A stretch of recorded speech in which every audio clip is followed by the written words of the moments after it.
Howdy neighbor, how is your garden growing? Today in my garden, we're going to be talking about the vegetables, fruits, and flowers that you should be thinking about in the month of June, plus tips to create the garden of your dreams in the Sunshine State. And as always, I'm going to be using my handy dandy Wild Floridian garden planner. It's full of tips, plant ideas, and will help you track your progress to ensure that you are growing the garden of your dreams. Let's first talk vegetables. So the month of June and vegetables in Florida, whether you live in North, Central, or South Florida, you live in a zone 8, zone 9, zone 10, or even zone 11, everybody, if they're thinking about starting something new, should be considering hot weather crops. And I don't think this is any surprise because it's really hot in the month of June. While we're not officially in summer until the end of June, plants like okra, roselle, loofah, Seminole pumpkins, and sweet potatoes are the type of crops that can actually deal with the intense sun, intense heat, and intense humidity and intense rain that are happening in the month of June. June marks the official beginning of us moving out of drought season and into monsoon season down here in Florida, which means really only crops that originate out of the tropics can really handle doing anything for our vegetable garden at this time of year. If you're thinking about getting into hot weather crops at this time of year, one of my favorite, hands down, it's so easy and it can do a lot of legwork as we go not only through June but the rest of the summer, and that's going to be sweet potatoes. Sweet potatoes are an amazing crop to be growing in the summertime. One, who doesn't love having sweet potatoes? They're sweet, they're yummy, they're easy and versatile. You can use them in sweet potato casserole, you can just heat them up and throw some butter in them, you can make sweet potato fries.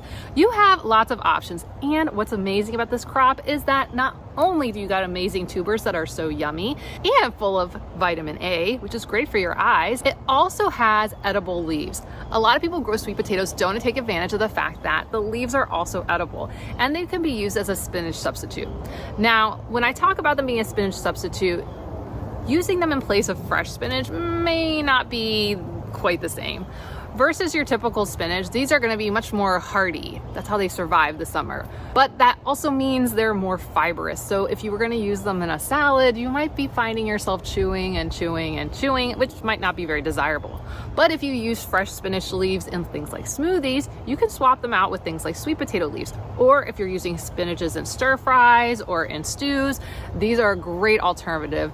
Also like growing this crop during the summertime is it tends to be pretty low maintenance. Other than going out a few times throughout the month to just yank the vines up off the ground and cut them and prune them back, you really don't have to do anything once you get them going. And getting them going at this time of year is really easy. You don't need to start sweet potatoes in your house and grow slips and then get the slips to root or any of those things. Honestly, all you need to do is get a sweet potato, set it in your bed, put mulch or dirt on top of it, and let it just go. Just a few sweet potatoes can create 10, 20, 30, 40 pounds. And even if you don't have beds, you can use everything from grow sacks or even grow containers, which make it really easy for harvest time later in the year. I've actually started a sweet potato front in one of my containers so that I can just dump the thing and get all my sweet potatoes out instead of going on a treasure hunt. And that's the thing with crops that you're going to want to do through the summertime is that you want things that are going to be low maintenance. We tend to fuss a lot and do a lot of caring and nurturing for our vegetable crops in the fall and the winter and the spring, but once we hit summer down here in Florida, finding crops that we kind of set and forget most of the time is really advantageous. Which brings me to one of my tips for the month of June is that you want to be very aware of when you're doing garden maintenance and just gardening in general. June is one of those months where it's really easy to go from just not only being really hot and sweaty, but actually go into things like heat stress and all the way up to like heat strokes and having heat seizures. We are very hot here in Florida and it is very humid, which means our bodies are gonna have a lot of trouble cooling down. So it's really important that when we garden either early in the day before the sun gets too high up, usually before 10 a.m., or you're gonna wanna do your work later in the day, like after 4 p.m. Even though the end of the day is still really hot, you wanna look for those time periods where you're starting to get shade because the sun intensity, we're up there at this time of year. We're hitting UV index 11 and 12 depending on where you live in the state, which means that you can be burning within just 10 to 15 minutes, and that is not good for you. Brings me to my next tip. You really need to be thinking about skin protection. I don't care how pale or dark your skin is, we're all susceptible to the intense sun of Florida. Why? Florida tends to be the #1 state for skin cancer. So make sure that you're putting on suntan lotion or protective clothing, hats, sunglasses, or just don't even garden during the daytime and look for times in the evening. Now, in addition to sweet potatoes, you should also be considering adding things to your garden like Seminole pumpkins. Seminole pumpkins are a type of Calabasas pumpkin, which with its cousins, butternut squash and Calabasas traditional pumpkins, they are designed to handle the intensity of heat, the intensity of the humidity, and the intensity of the sun down here in Florida. If you're not familiar with these pumpkins, they tend to be a little bit on the smaller side, but their vines are much more hardy and resistant to the pest pressure that we're getting at this time of year. Finding a place to get these plants established that gets a little bit more shade and then allowing it to run out into the sunny areas is a really good idea if you're thinking about getting them started right now. And what's great is once they get started, other than moving the vines around a little bit, you don't really need to do anything for them. Another one that you might want to get started is roselle. This is a great cranberry substitute. It's part of the hibiscus family, and it, like okra and cranberry hibiscus, are all ones that you just kind of get them in the ground and allow them to grow, and it's not going to be for 3, 4, 5 months from now that you're even going to do a harvest. Other than possibly checking on them to making sure they're getting enough water, but it's going to start raining a lot, so you might not have to worry about that, and potentially staking them up if we get one of those really gusty tropical storms. There's not much to do, and you're starting to notice the theme, I'm sure, which is that I'm trying to give you a lot of plants that are like set, forget, don't be outside. Other crops that you might want to consider for this time of year are going to be things like loofah, which is a great zucchini substitute. Also, you could do things like Puerto Rican black beans, plus southern peas, which can survive through the heat of the summer. Now, you may be saying to yourself, these are all great ideas, but honestly, Jacqueline, I am done with gardening for vegetables until we get back around to fall. And that is totally okay. Remember, we live here in Florida, which means we're kind of the opposite of what people experience up north. They garden spring, summer, and fall, but here in Florida, our main vegetable season really is fall through spring. So if you want to take a break, that is totally understandable. You do not need to go all year round. Taking a break would actually be a really good thing to do, and just let your beds rest through the summer. That's got me thinking. See, up north, they go and they put their beds to rest, usually putting mulches and stuff on it so that they can start suppressing weeds and put nutrition back in. And that's actually a good idea if you're not going to be doing vegetable gardening over the summer. But there's a little bit of a difference that you're going to want to do down here because we're us and not them. Putting lots of organic mulch down on top of your beds would be a great idea if you're not wanting to do a lot of these crops. And even if you want to do some of these crops, things like okra, roselle, and cranberry hibiscus don't do a really good job of covering your soil. They're kind of tall, stick-like plants, which means when we start getting the intense monsoon rains of the summer, you're going to start getting a lot of washout. It is not uncommon that over the summertime, your vegetable beds are going to drop, whether they're raised or in ground, because there's just so much rain that a lot of organic matter is just going to get pushed through.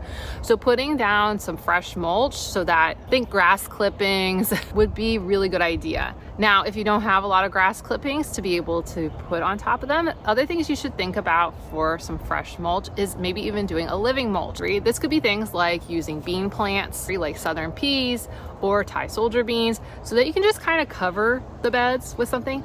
Or that first crop that we talked about, like sweet potatoes, you can just get the leaves going. They're just gonna cover everything, and then you can kind of chop and drop a few times throughout the summer. You don't even need to worry about harvesting anything. Just by having them and getting their roots in the ground, you're just gonna allow just by having these crops, it's gonna allow roots to get established that are gonna hold onto organic matter a lot better than nothing being there. Now, sweet potatoes won't be great for adding any nutrition back into your soil, but the good thing is they tend to like kind of not so great soil. So it's a good kind of filler crop until you have to refresh your beds at the end of summer as we get ready for fall. But if you are looking for kind of a double duty plant, think about things like southern peas and Thai soldier beans, kind of those lower bean crops that are gonna fill in your beds and add nitrogen back in, plus hold on to organic matter. Now, if you're looking for another ground cover raised vegetable garden bed alternative that can also push nutrition back in but be pretty low maintenance, sun hemp would be a really good one if you want to do something like chop and dropping,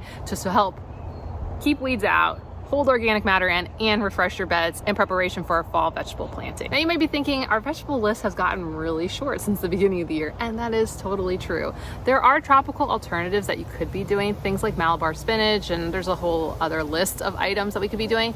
But one of the things to consider at this time of year is planting your beds full of some of these tropical alternatives is gonna eat up a bunch of bed space that you're gonna be wanting to use when we get back to the classic vegetables. One of my tips for you guys is to be really clear about what are your priorities. If classic tomatoes and classic lettuce and classic onions are a bigger priority for you and help fulfill your goals for your garden, then putting in a lot of crops that you're honestly not going to get much use out of isn't really the way to go. Keep it simple, get your beds covered, maybe do something like sun hemp, and then get ready, because honestly next month we're going to be doing a lot of work in preparation for fall gardening. It is much more important for our kitchen and our grocery bill that I have more classic crops than some of these tropical alternatives. Now here comes one of the harder parts about vegetable gardening. Remember, we are at the tail end of the classic vegetable season, which means for South Florida, Central Florida, and even in some parts of North Florida, or for certain crops in North Florida, you're done,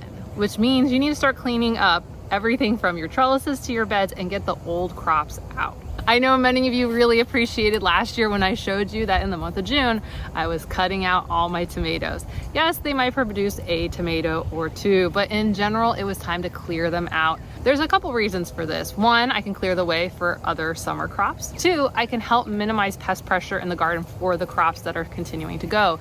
Remember, as crops start to end their life, they're very good at attracting bugs. And you may find that some of your healthier crops or crops that are going to head out but not quite yet might be overtaken by a lot of pest pressure. So make sure that you kind of stay on top of all these crops that are ready to go.